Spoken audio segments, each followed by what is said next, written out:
The leverage just evaporated. It's over. And the terrifying part is that Beijing didn't even hear it hit the floor until the concrete already started cracking. Look, we've been fed this steady diet of inevitable decline for 3 decades. The comfortable lie that China owns the earth, we just rent the minerals, and the second they pull the plug, our entire civilization goes dark. It's a convenient narrative for lobbyists. It's a great way to keep the public passive. But the raw math, the actual cold data streaming out of the midstream right now, says the gamble failed. Think about the official line from earlier this month. Beijing activated the Foreign Direct Product Rule, a desperate, total grab to seize jurisdiction over anything on the planet containing even a trace of their refined metal. It was supposed to be the kill shot, the moment our defense contractors went dark and the EV market turned into a pile of unpowered scrap. But see, they didn't account for the physics of desperation. The threat is a physical weight on your chest tonight because it's true. Your phone, your grid, your security, it all relies on these 17 elements. If the monopoly holds, your sovereignty is a ghost story. Except the monopoly just broke contact with reality. Innovation isn't a press release, it's a mutation. The US stopped trying to outmine the CCP and started outthinking them. We're scavenging now. We're using bioleaching and electrochemical separation that makes those toxic 20th century solvent plants look like relics from the Industrial Revolution. The data has already crystallized. The signal is clear. They bet on our stagnation. They bet we were too soft and too slow to pivot. They lost.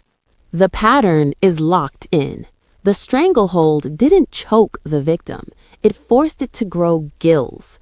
But to understand how we actually broke the lock, you have to see the mechanics of the crime they committed to build it in the first place.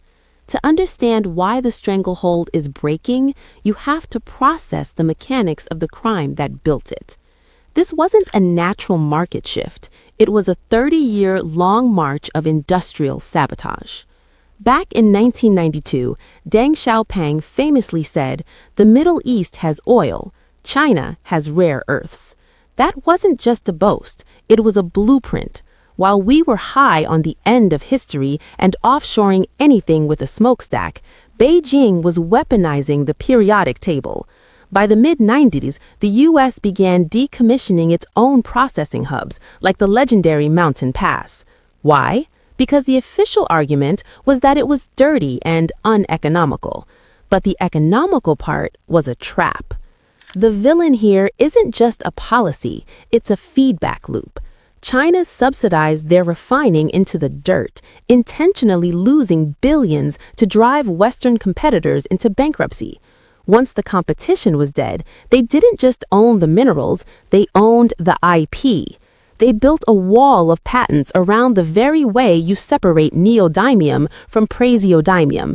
They made sure that even if you dug a hole in California, you still had to beg Beijing for the recipe to make it useful. Now, the standard skeptics argument, the one you'll hear from the de-escalation crowd, is that we are 10 years behind. They'll tell you it's a knowledge gap we can't close. They'll point to the fact that until last year, we were still shipping 100% of our domestic ore to China for cleaning. But that argument doesn't survive contact with the data from this July. The One Big Beautiful Bill Act, that's the raw catalyst, didn't just throw money at the problem. It created a $110 per kilogram price floor for NdPr. It killed the dumping strategy overnight. When you realize the Department of War is now taking equity stakes in domestic refineries and guaranteeing the price, the economic argument for dependency collapses.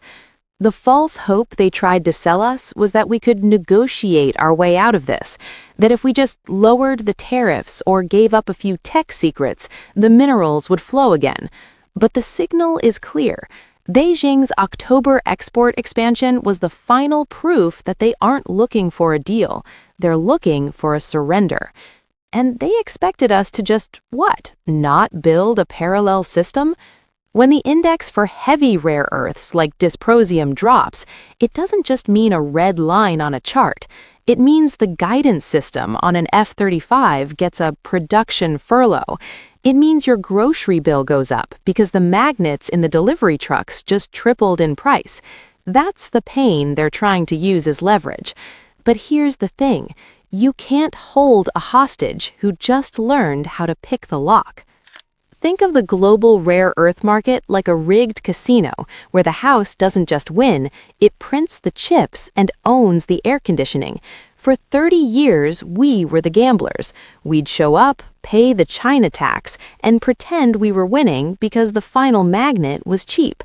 But then the house tried to lock the doors.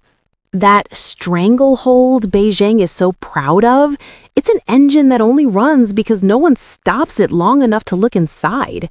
If you actually peel back the casing, you see the mechanism of a 30-year bluff. They banked on the idea that Westerners were too squeamish for the dirty work of refining. They banked on a sequential trap. We mine the ore in California, ship it across the Pacific to be cleaned, buy it back as metal, and then ship it again to be turned into a magnet. It's like buying groceries, giving them to a neighbor to cook, and paying them for the meal while they threaten to starve you. It's insane.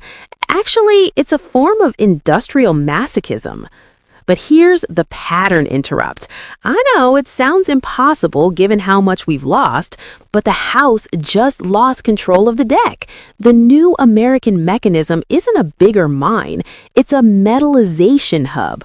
While the media was focused on trade wars, a facility in Exeter, New Hampshire just flipped the switch on a process that bypasses the house entirely. Phoenix Tailings. They aren't digging new holes, they are mining the tailings, the literal toxic trash of the old industrial age. They've developed a way to pull high-purity neodymium and dysprosium out of mining waste, using zero Chinese inputs, zero hazardous acids, and zero reliance on the CCP's recipe book. The domino effect is already in motion. A leads to B leads to C. Step A, you stop needing the Chinese refinery because you're refining on site using modular electrochemical cells. Step B, you stop needing their metallization because you're turning oxides into metal in Massachusetts and New Hampshire. Step C, you stop needing their magnets because companies like Noveon are taking old hard drives and wind turbine scrap and magnet-to-magnet recycling them with 90% less energy. The decision makers in Beijing are trapped by their own math. They've spent billions building these massive, environmentally catastrophic solvent plants. They can't just pivot to clean tech overnight without bankrupting their state-owned giants. They are stuck in the 20th century, while American startups are playing a different game entirely. They thought they held the leash, but we just realized the leash was made of a material we can now synthesize in a lab in Louisiana.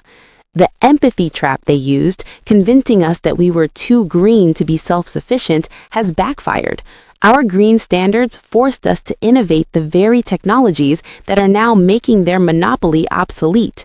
The machine is breaking because the house forgot that when you lock the doors of a casino, the players eventually find the emergency exit, and that exit leads straight to a better game.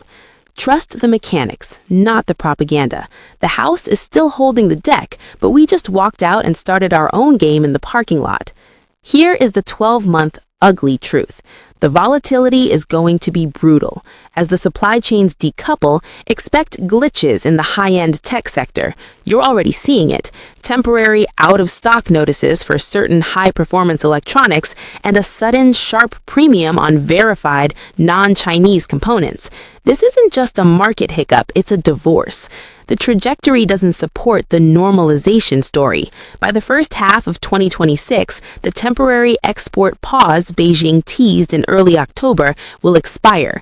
They're waiting for the West to get complacent again. They want us to stop building, but the data from the Department of War, formerly the DoD, shows they aren't falling for it. The $110 price floor for NdPr kicks in officially on January 1st, 2026. This isn't just a subsidy, it's a declaration of a two-tier market. What happens in 6 months? 12? We're looking at a 35% probability of a systemic recession driven by this friction, coupled with sticky inflation.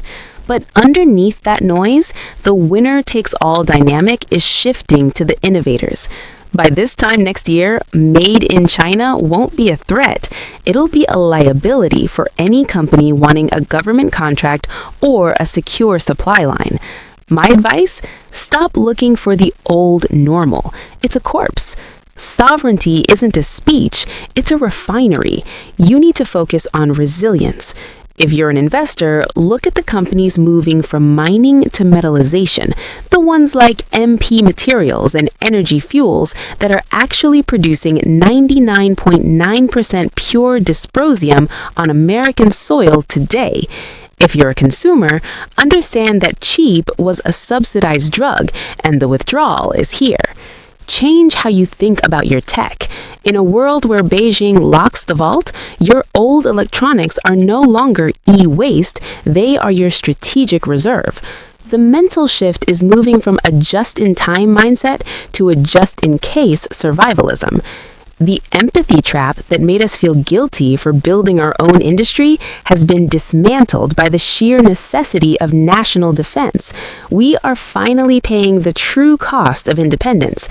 It's expensive, it's loud, and it's messy. But the alternative is a timeline where your future is a line item in a CCP 5-year plan. The data stream is clear. The house is folding because we finally realized we don't need their table to play the game. Trust the patterns, not the promises.